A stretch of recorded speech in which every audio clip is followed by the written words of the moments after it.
नमस्ते दोस्तों, आज के वीडियो में हम आपको उस मिस्ट्री के बारे में बताएंगे जिसमें एक औरत ने अपनी ही फैमिली के 6 लोगों को मौत के घाट उतार दिया। जी हाँ, 2019-20 में ये केस काफी सुनने में भी आया था, तो आप में से कई लोग इसके बारे में जानते होंगे। The horrors in Kerala by Jolly Joseph, a wife, a daughter in law, a mother and a serial killer. आखिर जॉली ने ऐसा क्यों किया और कैसे बाहर आई उसकी सच्चाई। वीडियो शुरू करने से पहले ऐसी ही ट्रू क्राइम केस स्टडीज पर इंफॉर्मेशन के लिए हमारे चैनल को सब्सक्राइब करिए और इस वीडियो को लाइक करिए। तो चलिए शुरू करते हैं आज की केस स्टडी। जॉली केरला में कूडाथाई के कोझिकोडे डिस्ट्रिक्ट में रहती थी। वो एक फार्मर की फैमिली से बिलोंग करती थी। उसकी मुलाकात एक फैमिली फंक्शन में रॉय से हुई और वहाँ से उनका अफेयर शुरू हो गया। रॉय काफी एजुकेटेड और रिस्पेक्टेड फैमिली से बिलोंग करता था। इस वजह से उसके घर वाले इस रिश्ते के बिल्कुल खिलाफ थे। उसकी फैमिली में एजुकेशन को बहुत इम्पोर्टेंस दी जाती थी। रॉय के पिता टॉम थॉमस एजुकेशन बोर्ड में थे और रॉय की मदर अन्ना अम्मा स्कूल में एक टीचर थी। उनकी फैमिली की आसपास बहुत रिस्पेक्ट थी, इसलिए अपने घर वालों को मनाने के लिए उसने ये बोला कि जॉली ने पोस्ट ग्रेजुएशन करी हुई है। जैसे तैसे उसके पेरेंट्स इस शादी के लिए मान गए और 1997 में रॉय और जॉली की शादी हो गई। शादी होने के बाद जॉली ने सबके दिलों में जगह बना ली और यहाँ से शुरू हुआ अनहोनी का सिलसिला। गांव में काफी रिस्पेक्ट होने की वजह से जॉली की सास अन्ना अम्मा उसको जॉब करने के लिए फोर्स करने लगी, लेकिन जॉली को उनका इस चीज पर फोर्स करना खलने लगा था। इस वजह से घर में लड़ाई भी होने लगी थी। साल 2002 में एक दिन घर में छोटा सा फैमिली गेट टुगेदर था और हंसी मजाक का माहौल चल रहा था। अचानक से रॉय की बहन रेंजी जोर से चिल्लाई कि अम्मा गिर गई हैं। सब लोग डर गए और उनको लेकर हॉस्पिटल गए, लेकिन हॉस्पिटल में कुछ मिनटों में उनकी डेथ हो गई। अन्ना अम्मा पहले से ही बीपी की पेशेंट थी, तो डॉक्टर ने हार्ट अटैक का रीजन देकर इसको नॉर्मल डेथ बता दिया। किसी को इस पर शक भी नहीं हुआ और वो बात वहीं दब गई। लेकिन तब शुरू हुआ सीरियल किलिंग्स का सिलसिला।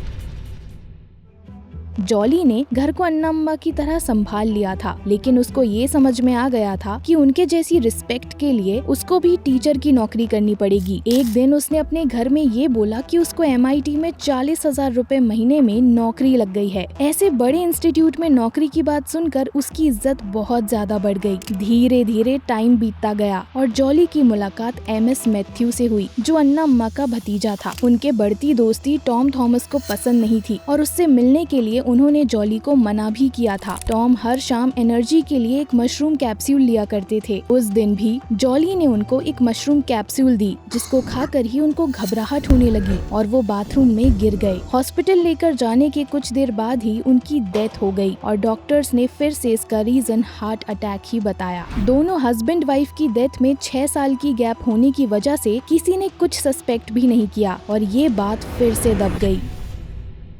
रॉय को बिजनेस में बहुत लॉस होने लगा था, तो वो वसीयत के कागज लेकर अपने भाई रोजो और अपनी बहन रेंजी के पास गया। उस वसीयत के अकॉर्डिंग टॉम थॉमस ने अपनी सारी जायदाद अपने बड़े बेटे रॉय और अपनी बहू जॉली के नाम कर दी थी। लेकिन रेंजी को ये पता चल गया कि ये दोनों फ्रॉड कर रहे हैं, क्योंकि ना तो उन पेपर्स के साथ कोई स्टैम्प पेपर था और ना ही किसी विटनेस के साइन। झूठ पकड़े जाने पर वो दोनों वहाँ से चले गए, लेकिन रेंजी ने उन पेपर्स की फोटोकॉपी अपने पास रख ली। एक दिन रोजो ने रेंजी को कॉल करके बताया कि जॉली ने रॉय से डिवोर्स की मांग रखी है। जॉली ने हमेशा की तरह रॉय के लिए डिनर बनाया। उस दिन डिनर में चने की दाल और चावल थे, लेकिन जैसे ही रॉय ने वो खाना खाया उसको अजीब सा लगने लगा और वो बाथरूम में चला गया। उसने बाथरूम का दरवाजा बंद कर लिया था, जिसकी वजह से जॉली अंदर नहीं जा पाई थी। बार बार दरवाजा बजाने पर भी जब वो बाहर नहीं आया तो पड़ोसी की हेल्प से जॉली ने दरवाजा खुलवाया। उधर उनको दिखा कि रॉय जमीन पर गिरा हुआ है और उसके मुंह से झाग निकला हुआ है। वो तुरंत ही उसको हॉस्पिटल लेकर गए, लेकिन अपने पेरेंट्स की तरह उसकी भी डेथ हो गई। लेकिन रॉय की डेथ से अंकल मैथ्यू के मन में डाउट पैदा हुआ और उन्होंने ऑटोप्सी की डिमांड की। जॉली ने इसके लिए बहुत मना किया, लेकिन उन्होंने जबरदस्ती ऑटोप्सी करवा ली और सामने आया एक सच।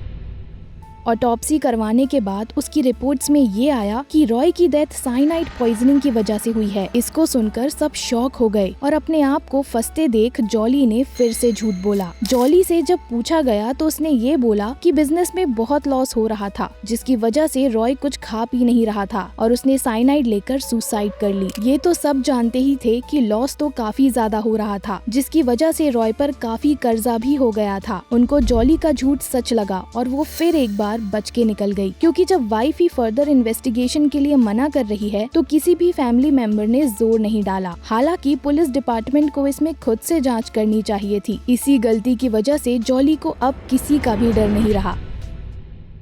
रॉय की डेथ के बाद जॉली रेंजी और रोजो के पास फिर से वसीयत के कागज लेकर गई, जिसमें अब वो सारे पेपर्स थे जो पहले नहीं थे। ये देखकर ही उन दोनों को जॉली की नियत पर शक होने लगा। अब अंकल मैथ्यू, रेंजी और रोजो तीनों ही जॉली के खिलाफ हो गए थे और उन्होंने सारे रिश्तेदारों को इकट्ठा करके उनको जॉली की वसीयत के कागज के फ्रॉड के बारे में बताया। सबको ये क्लियर हो गया कि ये कागज फर्जी हैं और इसी के चलते रोजो ने पंचायत ऑफिस जाकर जॉली की ओनरशिप कैंसिल करवा दी। उन्होंने जॉली को ये सोचकर माफ कर दिया कि उसके बच्चों का क्या होगा, जो शायद उनकी ही गलती थी। अंकल मैथ्यू को जॉली और एमएस मैथ्यू के अफेयर के बारे में पता था और वो जॉली को इसके बारे में कन्फ्रंट भी कर चुके थे। जॉली के बारे में जानने के बाद भी वो उसके घर आया जाया करते थे। एक शाम जॉली ने रेंजी को फोन करके बताया कि वो हॉस्पिटल से बोल रही है और अंकल मैथ्यू की डेथ हो चुकी है। उसको ये सुनकर शॉक लगा, क्योंकि 2 घंटे पहले ही उसकी उनसे बात हुई थी। पूछने पर ये बात निकल के सामने आई कि जॉली अंकल मैथ्यू से मिलने उनके घर गई थी और वहाँ उनकी तबीयत खराब हो गई। हॉस्पिटल ले जाने पर उनकी डेथ हो गई और डेथ का कारण था हार्ट अटैक। लेकिन अभी भी किसी भी फैमिली मेंबर ने ऑटोप्सी की डिमांड नहीं की थी, जबकि पिछले केस में ही डेथ का रीजन साइनाइड पॉइजनिंग आया था। कुछ समय बाद ही जॉली का एक और अफेयर शुरू हो गया था, वो भी उसके लेट हस्बैंड रॉय के चाचा के बेटे शाजू से। और हैरानी की बात ये है कि शाजू शादीशुदा था और उसके 2 बच्चे थे। उसकी दोनों बेटियों का नाम था एबल और एल्फाइन। उस साल एक फैमिली फंक्शन में अचानक उसकी छोटी बेटी एल्फाइन बीमार पड़ जाती है। सबको लगता है कि उसके गले में खाना फंस गया है, तो वो जल्दी से उसको पास वाले हॉस्पिटल में लेकर जाते हैं। वहाँ उसको वेंटिलेटर पर रखा गया, लेकिन अनफॉर्चुनेटली उस 2 साल की बच्ची ने दम तोड़ दिया। सबको लगा कि एक एक्सीडेंट है और किसी ने कोई भी छानबीन नहीं की। अपनी बेटी की डेथ की वजह से शाजू की वाइफ सिली काफी डिप्रेस्ड और दुखी रहने लगी थी। इसी बीच उसकी दोस्ती जॉली से बढ़ गई थी। एक दिन थामरासेरी डेंटल क्लिनिक में शाजू और सिली के साथ जॉली भी वेट कर रही थी। तभी अचानक सिली को झटके आने लगे। हॉस्पिटल लेकर जाने के बाद उसने भी दम तोड़ दिया। पूछे जाने पर ये पता चला कि जॉली ने सिली को वही कैप्सूल दिया था जो उसके फादर इन लॉ टॉम लेते थे, ये कहकर कि ये सिली को डिप्रेशन से लड़ने में मदद करेगा। ऑटोप्सी करने की बात उठी तो सिली के पति शाजू ने ये कहकर मना कर दिया कि हमारे घर में ये सब नहीं होता है। जब सिली के फ्यूनरल पर रेंजी ने जॉली को खुश देखा तो उसको जॉली पर शक होने लगा और उसको डाउट होने लगा कि कहीं ये सारी डेथ मर्डर्स तो नहीं थे। लेकिन इतनी बड़ी बात प्रूफ करने के लिए उसके पास कोई सबूत नहीं था। सिली की डेथ को अभी 1 साल भी नहीं हुआ था कि 2017 में जॉली और शाजू ने शादी कर ली, जिससे रेंजी का शक यकीन में बदल गया।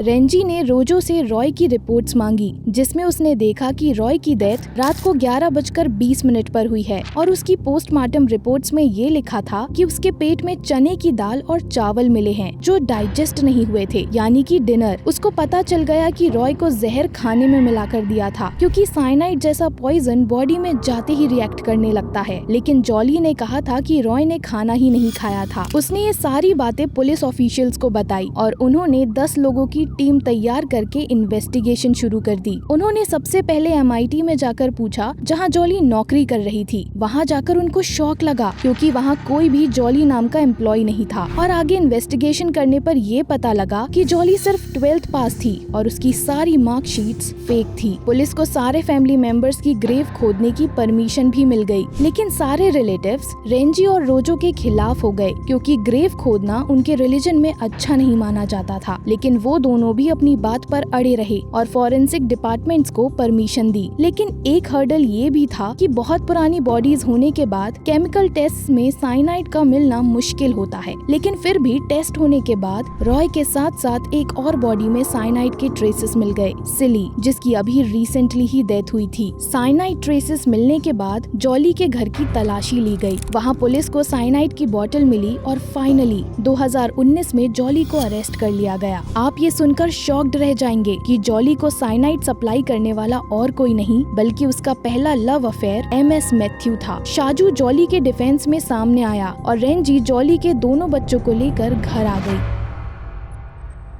6 मर्डर चार्जेस, 263 विटनेसेस के साथ 6 मार्च 2023 को इस केस का ट्रायल शुरू हो चुका है। जॉली ने ये क्राइम्स इतनी सफाई से किए थे कि इसमें किसी को भी ब्लेम नहीं किया जा सकता। लेकिन हाँ, 3 मर्डर में साइनाइड मिलने के बाद करी गई लापरवाही तो गलती ही है। अगर उस टाइम पुलिस इसको सीरियसली लेकर इन्वेस्टिगेशन करती तो शायद 3 मर्डर्स बचाए जा सकते थे। अगर वो रिपोर्ट्स डॉक्टर खुद ही अच्छे से पुलिस को बताती तो जॉली का झूठ वहीं पकड़ा जाता। इस केस में काफी लूप होल्स रहे हैं जिसकी वजह से जॉली की हिम्मत बढ़ती गई। आपको क्या लगता है कि सबसे पहली गलती कहाँ हुई? कमेंट करके जरूर बताना। वी होप कि जॉली को उसके किए का फल जल्दी मिले और सभी विक्टिम्स एंड उनकी फैमिली को जल्दी जस्टिस मिले। और ऐसे ही न्यू केसेस पर इन्फॉर्म्ड रहने के लिए हमारे YouTube चैनल को सब्सक्राइब करें और इस वीडियो को लाइक करें। मिलते हैं आपसे अगले वीडियो में एक नए केस के साथ। नमस्ते।